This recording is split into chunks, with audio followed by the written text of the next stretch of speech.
Savage. Alright guys, we're about to get serious. I'm rolling up the sleeves here. Welcome to another episode of Randy Troy Talks About the Live Action One Piece.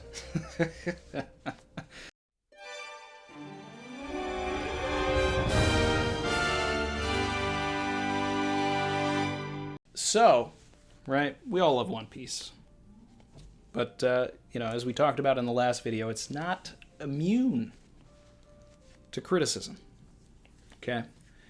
Hockey being implemented, some people think it's an afterthought. Some people are able to find the foreshadowing beforehand.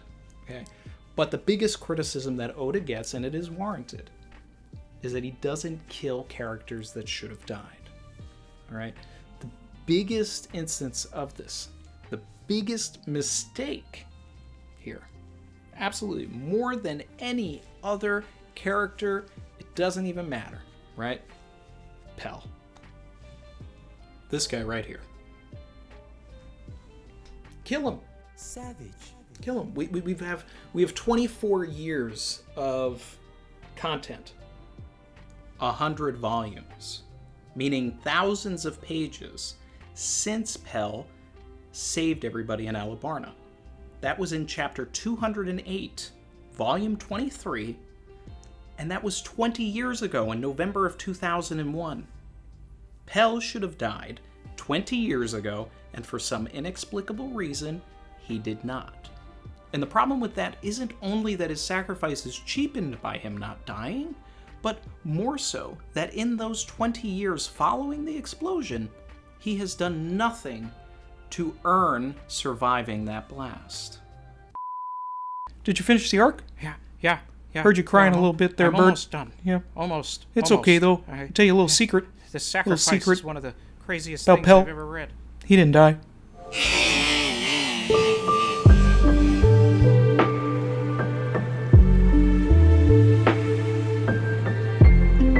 Never too young to have a Vietnam flashback.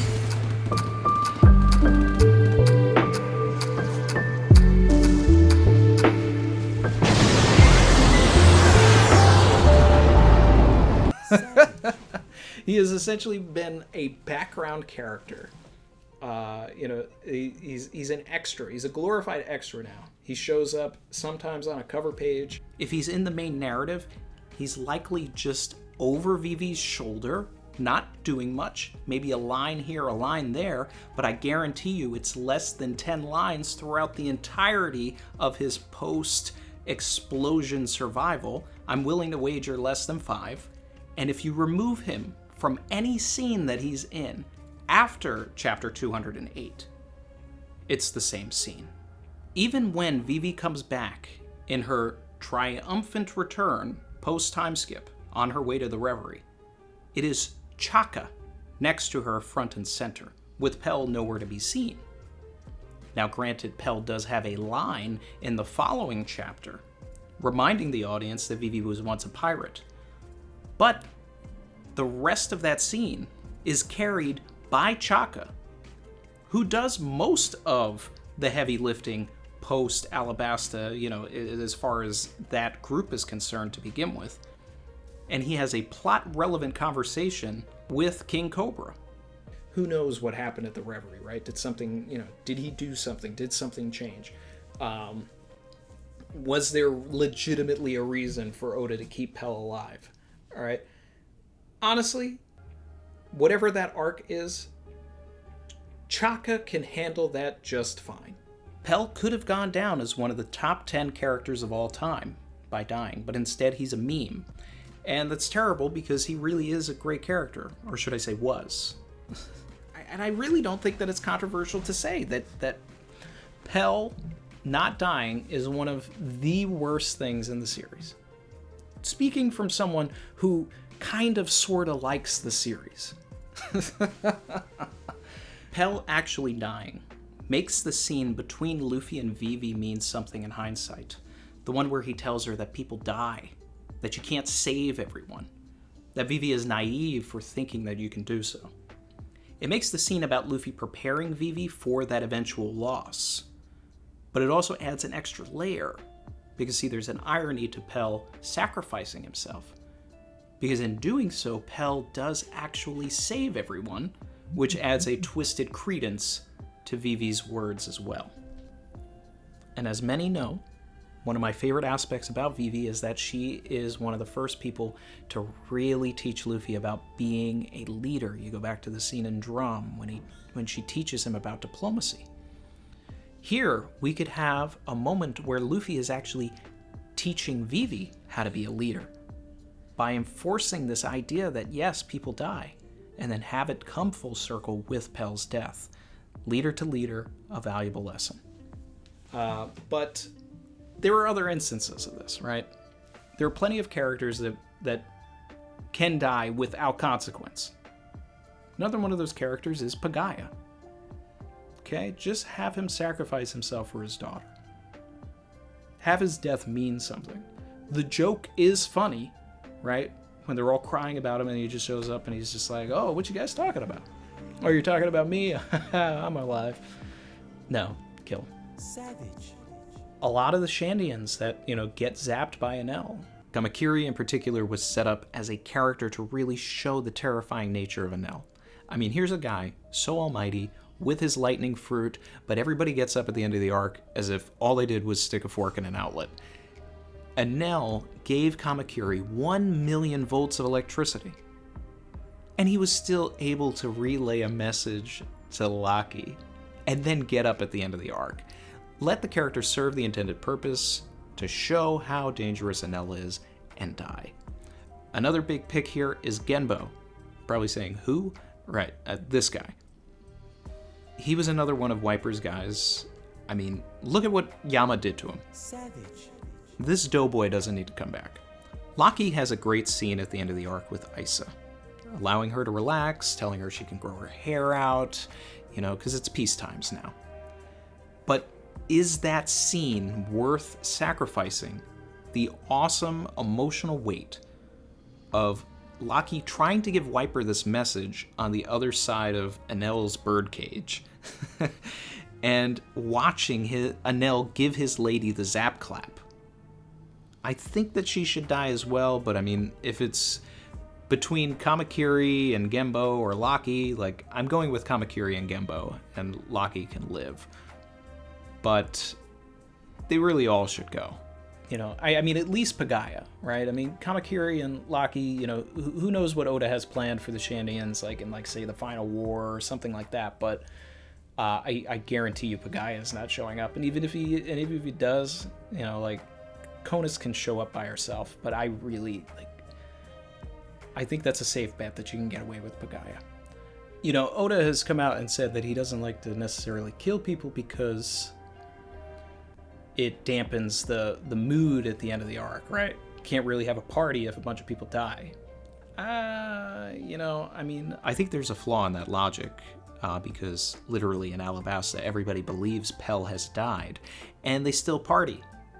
But as it should be, the party becomes about honoring the fallen, celebrating them, and doing anything less lessens their sacrifice. And I've talked about this on the channel before, but I truly believe that was the editor tapping him on the shoulder and saying this is kind of sad for a kid's thing, you probably shouldn't kill this guy. And then he was forced to bring back Pell. So, I think it would be more of a course correction than anything else, because if there was a reason for Pell to have stayed alive, he would be more prominent in any of the scenes when we turn back to Vivi. So, and then there's the whole theory that 9/11 played a part in bringing Pell back to life, because that chapter came out a month or two after that. 9/11 being a tragedy in America and all of that had a ripple effect throughout the entire world. So I don't necessarily know if that was the case, but there is that theory that it did play a role. And here's this whole thing with a bomb and etc. Not going to get into all of that, but another character that I would prefer to see die, but may actually have more of a role to play in the story, is Bentham, Mr. 2, right? His sacrifice at the end of Impel Down. And some people that are watching this may now be saying, wait, hold on, Mr. 2 didn't die? Because it's sort of a blink and you miss moment where Mr. 2 is actually revealed to be alive in a legitimate cover story in the manga, right? He's never shown again in the anime, if you're anime only, but in the manga, he's revealed to be in level 5.5. So I don't know if Oda has a plan to bring him back, if there's another like Impel Down arc or something, another breakout from Impel Down, if some of the warlords get thrown in there after all the current events that are going on in the story, and then Bentham tags along with them, into the final war. Either way, right? Oda himself is working very closely on this project with the producers, with the writers, etc. So, I think it should be something that, conversation should be had. If we choose to kill Pell in this version, will it impact us later? Will it ruin plans that you have for later on in the story? These are questions that could be asked about certain characters. Because this is going to be a Netflix show, and while One Piece is still targeted to more of a teenage crowd than anything, you still need stakes, right? I mean, look at Marineford, tons of stakes, tons of deaths, all of this. I think by that point, Oda had the clout to, say that, this character is going to die, right? But prior to that, he may have needed to earn that, and maybe Shueisha was just really on him about keeping people alive. Or maybe it was Oda's choice. But, not to necessarily go the Walking Dead route, right? Where you take a comic and you start, manipulating it completely and, changing things and, killing characters that never died in the comic. I'm only saying to kill characters of little to no consequence, right? We're not killing main characters here. And we have all of this text to understand who actually does come back, who actually does play an important role, right? And Pell being at the Reverie so far and just riding to the Reverie and being in the background at different places does not signify worth to me. Kill him. Send this bird flying.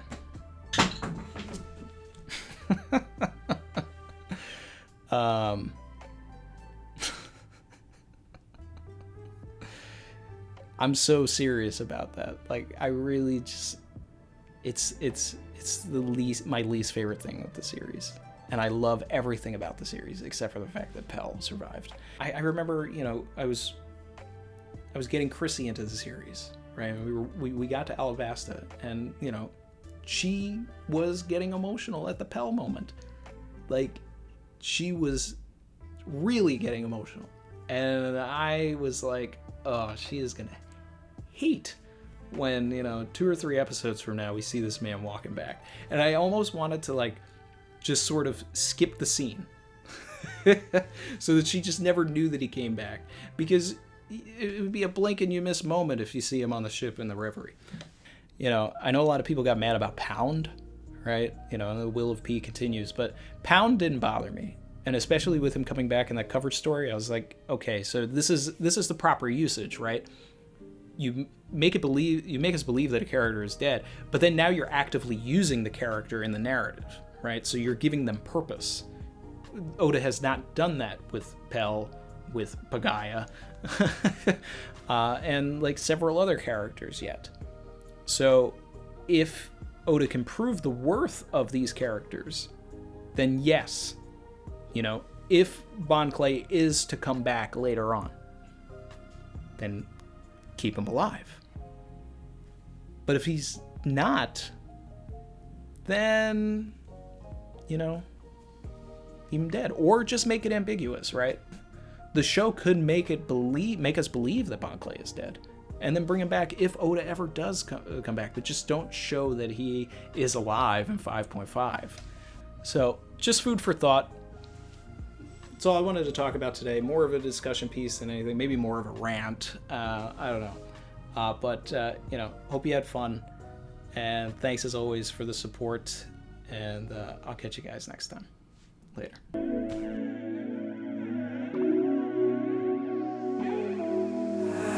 I've been swimming deep, deep. Savage.